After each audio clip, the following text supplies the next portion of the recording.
Okay, before we start, let us all pray. Set. Let's pray, set.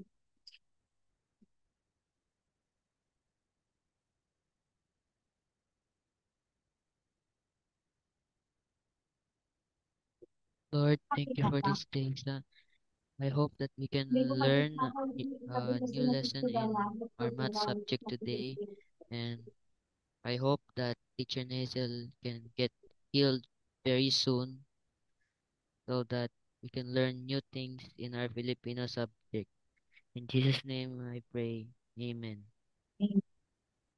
So, for today is yung nakaraan ng pinag-aralan natin about the difference of linear inequality in the expression. So, for today is we're going to find the value of y. And so, before is, nagtackle na tayo ng finding the value of x, no? So, now is find the value of y. So, madali lang. Same lang din siya, no? Finding the value of x. For example, meron tayong equation. For example, 2y plus Okay, sige, pagkamera. Pagkamera, kung hindi pa alam mo video ko, kaya pinakamera. Start, pag-pray. Hindi na mag-bibig ng prayer na yun. Okay, for example, we have linear, equation, tama?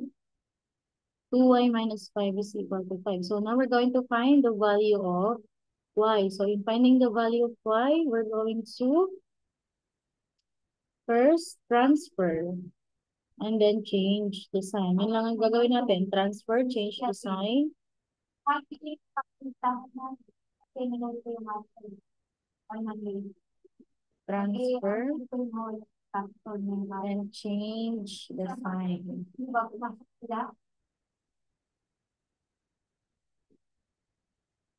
And then number 2, I divide by the number. So, i-absent ko yung mga wala sa platform na yun. So, By the number beside y. So, And transfer and change the sign, divide by the number beside y. So this is the pattern that we're going to use. First, transfer and change the sign. So on the left side, always remember that we can place the number with the letter, with the variable here, and then on the right side is the whole number. Okay, so we're going to transfer this -5 to the other side. So if we're going to transfer that, it will become sige, si ano muna, si Mark muna. Mark, ito muna. 5 will become transfer and change the sign. What's the sign of -5 here?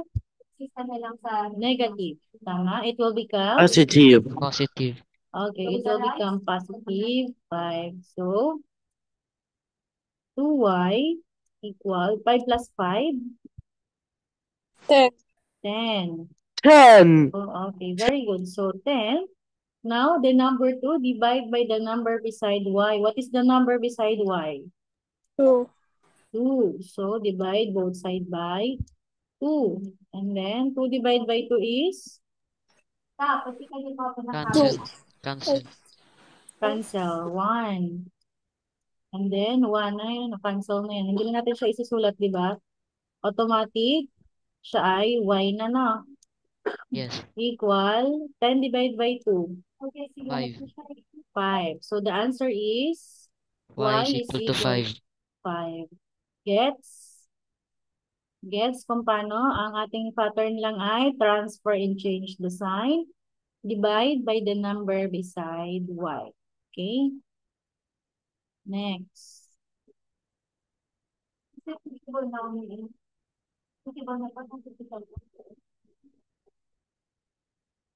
Okay.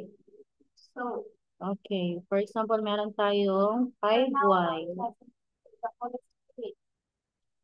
so open your Bible. minus p equal For that, 2y check about the method target. plus Para lang sa target first. Repeat. Ako, Okay, basta nga po ay 9. 9. Okay, 5y minus 3 is equal to 2y plus 9. Di ba, on the left side, yung may mga variable, okay? Left side yung may mga letter, and then the right side yung may mga, yung whole number. So, yung 2y, Next. we're going to transfer on the other side. And then, itong negative 3, transfer to this side, okay? Okay, kung saan ang position, tama na intindihan, remember kung saan yung tamang position. Left side, yung may mga letter. For example, 5y and then 2y. And then sa kabila naman, right side yung mga whole numbers. So 5y, if we transfer that positive 2y, it will become Negative. negative 2y. And then, anong matitira dito? What number is left? We have 9. Tama? So 9, copy ang 9. And then, if we're going to transfer the negative 3, it will become F. Transfer negative 3, it will become All of this passage. Positive. Diba sabi ko? positive. Very good. It become positive Basta. 3. Ayan. So, solve 5y minus 2y is equal to Okay, sige. Ilan kayo? 4? 3y. 3y. Y. Sige, open your Equal 9 tables. plus 3, Tep. 9 plus 3. First time, chapter 5. 12. 12. Now, what is the number 2 step? Divide by the number beside y. What is the number beside y? 3. 3. And then, divide both sides by Divided 3. by 3. Y is equal to 12 divided by 4 is 12 divided by 3 Y is is equal 4. 4. So y is equal to 4. Oh, copy this in your notebook. NV3. Copy sa NV3. Nakita niyo. Screenshot. Tapos copy sa NV3. Okay na? Type okay na? Nabasa niyo ba? Okay na. Get. So transfer and change the sign. Pagka-transfer, change the sign. Ano nga ulit yung nasa left side? Y. May variable. Yung may variable. Ang nasa right side yung Constant. constant. Walang variable or whole number. Okay. First, In your notebook, try this one. Try sa notebook, try. Teacher, wala po akong lapis. Ha? Ballpen, kahit ano meron dyan. ang Holy Spirit. Thank you, God. For example, 10y.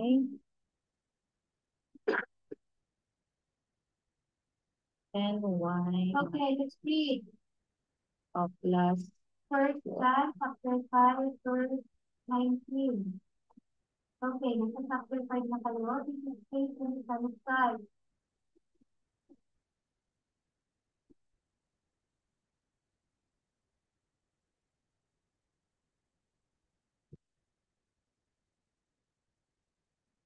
Okay, we have 10y plus 4 is equal to 2y plus 20. You know, Okay, that we are try. five. And that's the world around us is Share lang ko na yung sagot. Alam na. Mamaya, hintayin natin sina, Andrea. We are based on the passage. We know that we are children of God. And that the world around us is under the control of the evil one. We are children of God. Ayan. So we are children of God. And we experience different things here on earth because the world around us is under the control of the evil one. So, pero kung may faith ka kay Lord, yes. Pero kung may faith ka kay Lord, you will be Okay na? Share kakabit. Wait lang, di ko po. 19 po, 19. Go na, go na. Ito yung binasa ko. Okay. Nakakabali lang yung sleep. But it's 19. Okay na po. So we have lots of questions to answer. First one, what is the ministry of the Holy Spirit? The second one, does every person have the Holy Spirit? We need to explain. How does the Holy Spirit Okay na? well the believer? Why do people have difficulty accepting the facts about the Holy Spirit? And lastly, okay, we need to share ideas. The Bible says the Holy Spirit to convict us about Tapos na. with us. Andrea, are you done? Stephen, done? That Not this yet is po. will be willing to be led. Will Done you na also po. comfort us in our Let's wait for Andrea. I need to know your answer. Continue reading the passage. The passage here is being flashed on your screen. Pakilasin na po. Ngayon, pakisagutan na yung mga sinabi ko sa sagutan. Okay, you have your Bible. You need to read.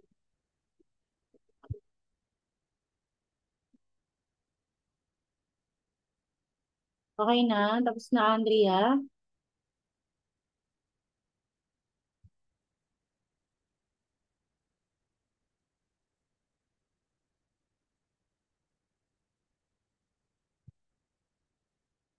Opo. Okay. What is your answer, Seth? Y is equal to 3. 3. What about you, Stephen? What is your answer? Y is equal to Steph. What is your answer, Steph? 2. What about you, Andrea? What is your answer, Andrea? Y is equal to 3 din po. 3? Sige nga, check nga natin bakit 3. So, transfer. So, 10y. Yung 2, lilipat sa kabila. Transfer sa kabila. It will become 2y. Negative 2y. And then, ang may iwan ay 20. 20. And then, itong 4 sa kabila magiging, so 10y minus 2y is equal to 8y. And then 20 minus 4, it will become 16. 16. So, divide both side by 8, right? Since 8 is the number beside y. So, 16 divided by 8 is equal to ilan? 2. The answer is 2. Ayan, so the answer is 2. Okay? Gets nyo na kung paano? Isa pa. Saan? Indwell. Ibig sabihin na sa atin pa. Nag-dwell sa tatay. Nakatira sa tatay. Parang ganun.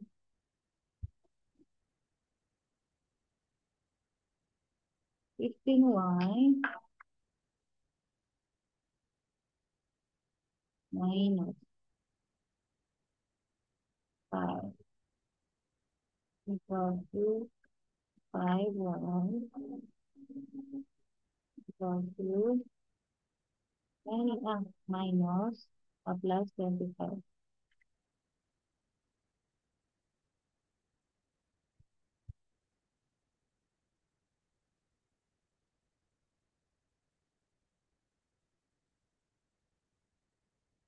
Fifteen y minus 5 is equal to 5y plus 25. So answer.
na po.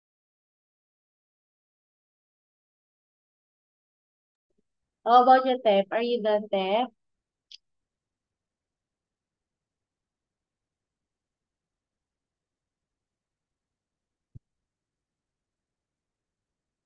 Done na, done. Tep, are you done?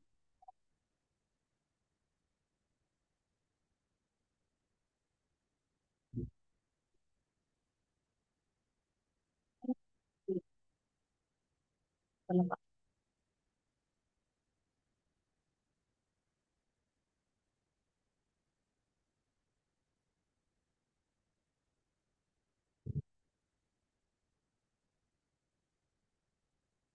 Tapos na po. Okay, what is your answer, Tep? Y is equal to 3. 3. How about you, ano? Seth, what is your answer?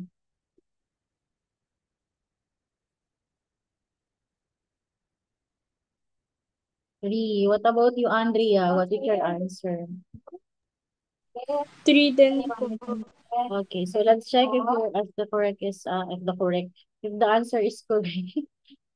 Okay, first transfer the 5y. It will become minus 5 equal, ang tira ay 25 plus, it will become plus, since it is negative here.